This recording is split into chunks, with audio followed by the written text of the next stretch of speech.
നടി മഞ്ജു പിള്ളയുടെ മകൾ ദയാ സുജിത്തിന്റെ വസ്ത്രധാരണത്തെയും മോഡലിംഗ് ഫോട്ടോഷൂട്ടുകളെയും അതിരൂക്ഷമായി വിമർശിച്ചുള്ള വ്ളോഗർ ഷഫീനയുടെ വീഡിയോ കഴിഞ്ഞ ദിവസം നമ്മൾ എല്ലാവരും കണ്ടതാണ്. നെപ്പോക്കിട്ട് കാണിക്കുന്ന പോക്കൃത്തരം എന്ന് പറഞ്ഞുകൊണ്ടായിരുന്നു ഷഫീനയുടെ വീഡിയോ. ദയയുടെ പുതിയ ട്രാൻസിഷൻ റീലിനെ പറ്റിയായിരുന്നു അവർ സംസാരിച്ചത്. ഒരു മകളല്ലേ ഉള്ളുവെന്നും അവർക്ക് മര്യാദ പറഞ്ഞു കൊടുത്തൂടെ എന്നും വ്ളോഗർ മഞ്ജു പിള്ളയോട് ചോദിച്ചിരുന്നു. മകളെ കയറുരി വിട്ടിരിക്കുകയാണോ? ഇപ്പോഴത്തെ പിള്ളേരുടെ വിചാരം തുണി പറിച്ചു കളയുന്നതാണ് സ്വാതന്ത്ര്യം എന്നൊക്കെയാണ് പറഞ്ഞത്. എന്നാൽ ഷഫീന വിചാരിച്ചതുപോലെ പിന്തുണയൊന്നും കിട്ടിയില്ലെന്ന് മാത്രമല്ല, കണ്ടന്റ് ക്രിയേറ്റേഴ്സ് ഉൾപ്പെടെ എല്ലാവരും അവരെ വിമർശിക്കുകയും ചെയ്തു. ഇപ്പോൾ ഷഫീനയെ വിമർശിച്ച് ഡബ്ബിംഗ് ആർട്ടിസ്റ്റ് ഭാഗ്യലക്ഷ്മിയാണ് രംഗത്ത് വന്നിരിക്കുന്നത്. ആ സ്ത്രീ പറഞ്ഞതിനോട് എല്ലാവരും എതിരാണെന്ന് കണ്ടപ്പോൾ സന്തോഷം തോന്നിയെന്നാണ് ഭാഗ്യലക്ഷ്മി പറഞ്ഞത്.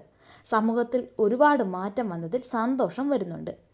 പക്ഷേ ആ പെൺകുട്ടിയെ പിന്തുണയ്ക്കുന്നവർ അവരുടെ വീഡിയോയുടെ കൂടെ വിമർശിക്കുന്നത് എന്തിനാണെന്ന് മനസ്സിലാവുന്നില്ല. നിങ്ങൾക്ക് ആ സ്ത്രീയെ വിമർശിക്കണം എന്നുണ്ടെങ്കിൽ അവർ പറഞ്ഞത് മുഴുവൻ വീഡിയോ കൊണ്ടുവന്നിട്ടിട്ട് അതിൻ്റെ മുകളിൽ വിമർശനം പറയുമ്പോൾ ആ പെൺകുട്ടിയെ മോശം പറഞ്ഞത് നമ്മൾ സമൂഹത്തെ കേൾപ്പിച്ചുകൊണ്ടിരിക്കുകയാണ്.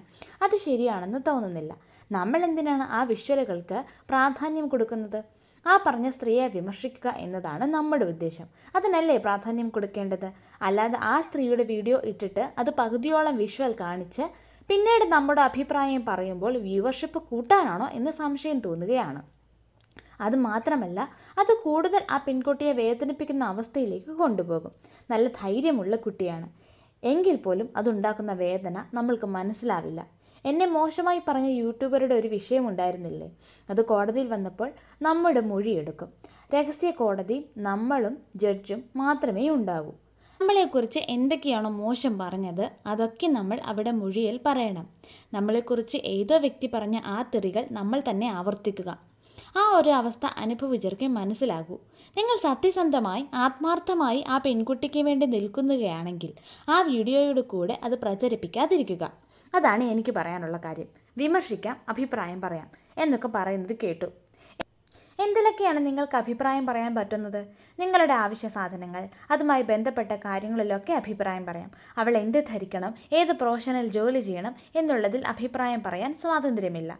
നല്ല ഭാഷയിൽ പോലും അക്കാര്യത്തിൽ അഭിപ്രായം പറയാൻ പറ്റില്ല. ഞാൻ ചെയ്യുന്ന ജോലിയിൽ അഭിപ്രായം പറയാൻ നിങ്ങൾക്ക് എന്താണ് കാര്യം? ഇത്തരം മോശം ഭാഷ പറയുന്നത് സദാചാരമാണോ? ഈ പെൺകുട്ടി ഉടുത്തിരിക്കുന്ന വസ്ത്രത്തേക്കാൾ മലിനമായ പദപ്രയോഗങ്ങളും ചേഷ്ടകളുമല്ലേ അവർ ഉപയോഗിച്ചത്? താൻ ചെയ്യുന്നത് എന്താണെന്ന് അവർ നോക്കിയാൽ മതി. മറ്റുള്ളവർ പറയുന്നതിനനുസരിച്ച് ജീവിക്കാൻ നമുക്ക് പറ്റില്ല. ആ സ്ത്രീക്കെതിരെ ആ പെൺകുട്ടി നടപടിയെടുക്കുക തന്നെ വേണം. അത്രയും മോശമായ വാക്കുകളാണ് അവർ ഉപയോഗിച്ചിട്ടുള്ളത്. ആ കുട്ടിക്ക് അവരുടേതായ ഇഷ്ടവും പാഷനും അങ്ങനെയെല്ലാം ഉണ്ട്. അത് അവളുടെ ഇഷ്ടം. അതിനനുസരിച്ച് അവൾ ജീവിക്കട്ടെ. ഈ പറഞ്ഞത് 100% ശരിയാണെന്നായിരുന്നു ഭാഗ്യലക്ഷ്മിയുടെ വാക്കുകൾ. ദയാ സുജിത്തിൻ്റെയും വ്ളോഗർ ഷഫീനയുടെയും വിഷയത്തിൽ നിങ്ങളുടെ അഭിപ്രായം എന്താണ്? ഭാഗ്യലക്ഷ്മി പറയുന്നതിനോട് നിങ്ങൾ യോജിക്കുന്നുണ്ടോ?